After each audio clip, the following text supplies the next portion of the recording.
Assalamualaikum warahmatullahi wabarakatuh. Kembali lagi bersama Mas Paris. Sebelumnya kita udah bertemu ya Mas. Oh ya, tentu. Kali ini pembahasan yang berbeda tentang mengenai artikel yang Mas buat ya. Ada beberapa pertanyaan dari teman-teman Mas. Oh ya, siap. Di sini Mas Paris ini mengutip artikel yang berjudul tentang media massa dan pemilik modal. Dari beberapa pertanyaan Mas, yang pertama itu dari teman-teman, apa yang melatar belakangi tentang artikel tersebut Mas? Baik, terima kasih untuk teman-teman semua. Ini pertanyaan yang menarik untuk saya pribadi. Ini kita belajar dan bahas bareng-bareng. Pada jurnal ini kita membahas tentang media massa, pemerintah, dan pemilik modal.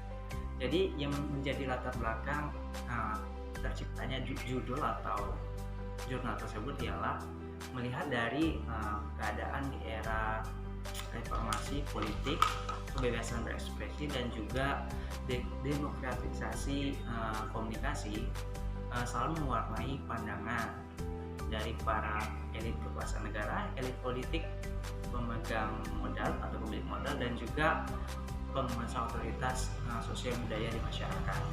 Nah, dengan kriteria tersebut untuk menjadi sebuah yang adil dan juga sejahtera, maka harus memiliki prinsip-prinsip, yaitu 11 prinsip yang harus digerakkan atau diterapkan sehingga pemerintah atau negara menjadi lancar dengan kriteria yang demikian tadi.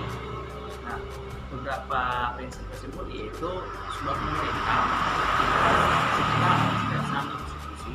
Selanjutnya, yang kedua, sebuah pemerintah itu harus terdapat pemilihan umum atas demokrasi. Yang ketiga, terdapat pemerintah daerah atau pemerintah lokal. Dan yang keempat, adanya undang-undang atau peraturan-peraturan yang ada di dalamnya dan yang lainnya. Nah, dari ke-11 itu peran media juga menjadi salah satu prinsip yang harus ada untuk menerapkan atau terciptanya pemerintah yang baik dan benar. Nah, kenapa? Peran media massa yang bebas, independen, adil, dan juga transparan kepada khalayak ini membantu dalam jalannya pemerintah di suatu negara. Oleh karenanya kita harus tahu media massa yang seperti apa sih dengan kriteria yang demikian saat ini, bahwasanya ada sangkut pautnya pemerintah, pemilik modal, kekuasaan, dan lain sebagainya. Apakah media sekarang ini independen, transparan, dan juga baik untuk masyarakat. Baik, itulah latar belakang yang tercipta untuk judul tersebut, judul dengan tema media massa, pemerintah, dan pemilik modal. Baik, itu saja Mas. Nah, bagaimana teman-teman? Sudah terjawab Ya. apa yang melatar belakangi dari artikel tersebut? Semoga apa yang saya sampaikan ini memberikan jawaban. Mas, ada pertanyaan kedua itu Mas. Dari artikel ini Mas, apa rumusan masalahnya itu Mas? Untuk artikel tersebut kan tentang media massa tadi. Jadi rumusan masalahnya di sini adalah hanya satu. Jadi sejauh mana sih media massa sekarang, khususnya di Indonesia ini sendiri, itu transparan, independen, dan tanpa ada kaitannya dengan sosial, politik, dan kekuasaan yang ada. Itu saja. Di sini ada pertanyaan ketiga Mas dari teman kita. Dari artikel ini Mas, metode penelitian apa yang digunakan dan sudah Mas analisa tersebut? Dari yang saya pelajari tentang jurnal atau artikel tersebut, jadi Mas gini, saya lihat bahwasanya metode yang digunakan adalah metode kualitatif. Jadi sepertinya penulis di sini memberikan tulisan atau membuat jurnal ini atas dasar melihat kondisi yang ada di Indonesia dan sekitar atau di lingkungan khususnya. Dan beliau ini juga mendapatkan data tulisan tersebut dengan cara melakukan studi pustaka atau dari buku-buku yang dia baca, yang dia masukkan ke dalam jurnal atau penelitian tersebut sebagai pendukung, sehingga dapat keaslian atau keabsahan data yang ada di dalamnya. Baik Mas, pertanyaan terakhir dari teman-teman. Apa yang menjadi kesimpulan ataupun pembahasan dari artikel yang dari Mas analisa tersebut, Mas? Baik, teman-teman semua, ini tanya menarik, berarti tentang isi atau hasil dari jurnal atau artikel tersebut. Jadi teman-teman, seperti kita tahu tadi tentang media massa, bahwasanya media itu harus independen, bahwasanya media sekarang ini ada kaitannya dengan pemilik modal, dengan elit kekuasaan, elit politik, dan lain sebagainya. Sekarang ini media itu mempunyai posisi strategis dalam mendukung demokratisasi kehidupan berbangsa dan bernegara. Namun untuk membangun karakter media yang transparan, independen dalam pemberitaan, penyiaran, dan juga bebas dalam bisnis bukan saja juga. Nah, teman mengingat hal ini diperlukan proses yang sangat panjang untuk menyesuaikan sangat penting antara etika demokrasi yang substantif dengan sejumlah kalangan maupun masyarakat yang masih terperangkap dalam pembelaan ketertutupan dan harmonisasi pemberitaan sebagai dampak dari penggunaan media. Selanjutnya teman-teman, dalam konteks kepentingan bisnis yang dijalankan media, memang benar sih bahwa media boleh menjalankan bisnis untuk menghidupi organisasinya agar mampu menjadi sumber informasi yang kredibel. Tetapi regulasi yang ada yang sudah memberikan kemerdekaan dan kebebasan ekspresi, namun tetap harus lebih mengedepankan kepentingan untuk memberikan informasi yang bermanfaat dan faktual kepada masyarakat. Seperti yang kita katakan tadi, bahwa media sekarang itu kan mungkin ada kaitannya dengan elit politik, dengan sosial, kepentingan lain, pihak-pihak lain. Itu suatu hal yang wajar sih untuk mendapatkan modal, mungkin untuk pembiayaan dan lain sebagainya untuk kehidupan organisasi media tersebut. Namun tidak bisa menutupi atau mengkira bahwasanya media juga harus netral. Media juga harus memberikan informasi yang independen, informasi yang baik, informasi yang tidak menjatuhkan satu sama lain kepada masyarakat luas. Baik, itu saja teman-teman tentang hasil atau kesimpulan dari jurnal ini.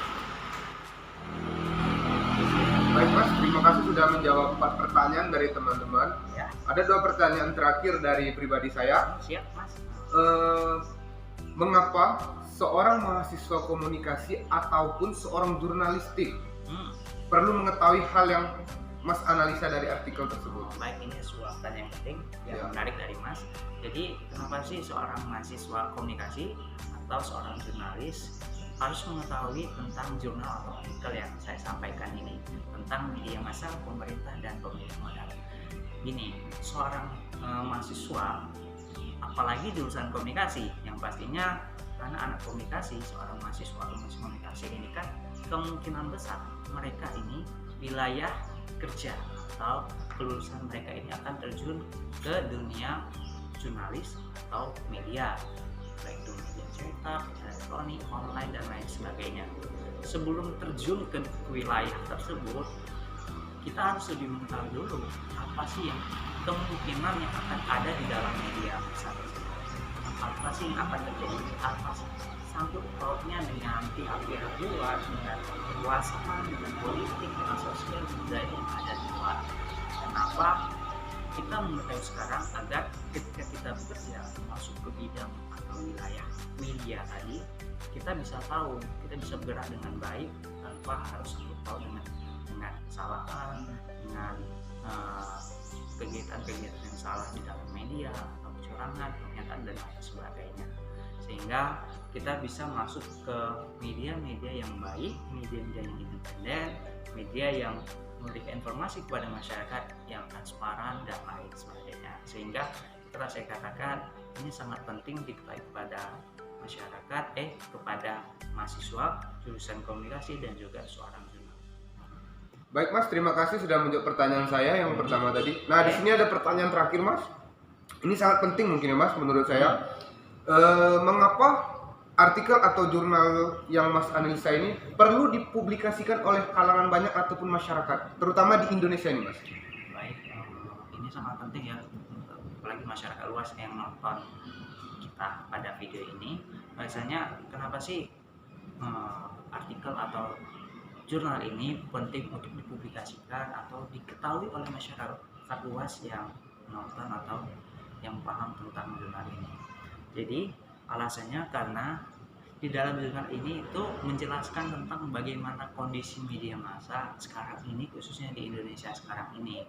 bahwasanya informasi-informasi, berita-berita yang ada di media, itu media cetak, media elektronik, di TV, radio dan lain sebagainya, itu belum tentu ada yang benar-benar lurus, benar-benar baik, benar-benar transparan, karena kebanyakan tidak seluruhnya, kebanyakan karena media sekarang ini ada yang sangkut pautnya dengan kepentingan kekuasaan, kepentingan pihak dan lain sebagainya, dan masyarakat harus tahu dan bisa menyaring ketika mendapatkan informasi dan tidak terkejut ketika melihat informasi-informasi yang kayaknya seperti menjatuhkan, seperti menyalahkan, seperti mengadu domba dan lain sebagainya. Sehingga itulah ini sangat penting untuk diketahui ketika kita di masa sekarang ini dalam menanggapi berita-berita, informasi atau semua kabar-kabar yang ada disampaikan di dalam media. Baik, itu saja Mas yang dapat saya sampaikan tentang kenapa sih harus dipublikasikan kepada khalayak masyarakat. Baik, terima kasih Mas Paris dan terima kasih kepada teman-teman yang sudah bertanya. Sudah semua pertanyaan dijawab oleh Mas Paris. Kita beri tepuk tangan untuk Mas Paris. Alhamdulillah, terima kasih Mas Paris. Ya, sama. Saya sebagai host dan Mas Paris sebagai narasumber, lebih dan kurang saya mohon maaf. Wabillahi taufiq wal hidayah. Wassalamualaikum warahmatullahi wabarakatuh.